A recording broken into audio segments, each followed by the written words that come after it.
talking about cults, I mean, I find them to be interesting, just the methods and what they're going into, and you're a cult expert in this film as well. Yeah. I mean, how much And in research? real life. Oh, in real life as well? Yeah, I mean, I don't like to broadcast that.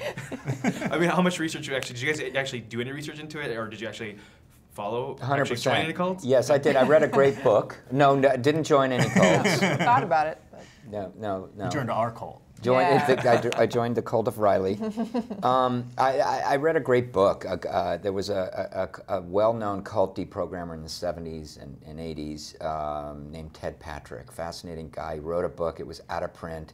I found a copy online on eBay or something, and it was actually signed by him, which is what my character does in the film. And then I found another copy that was signed. I gave it to them, and it turns out there were a lot of copies available that were signed. And so, which is funny because in our movie, Ansel signs, like, is just trying to make like $5 here and there by signing books, and that was not far off from like reality, I guess, because every copy of Ted Patrick's book is signed, and now it looks like that one's going to be made into a movie too.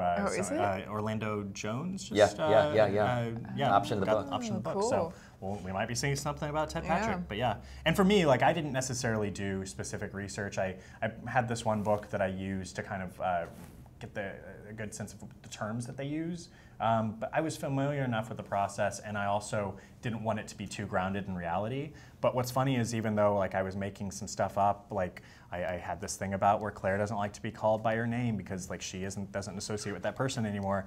Like a lot of that ended up actually being real things that people did, and it was weird how much like my idea of what the cult would do and what a cult member would say turned out to be pretty much based in reality. Crazy, because you never ended up really reading the book, but I did, No, and I remember just being like, I can't believe you didn't read this because so much of it lines up.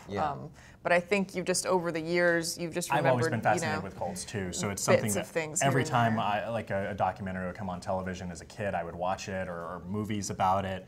And I did purposefully stay away from Holy Smoke and Split Image until after I wrote the script. But then I watched those after I'd written it, and it's funny how some of those things lined up, and it's just an interesting topic period for sure.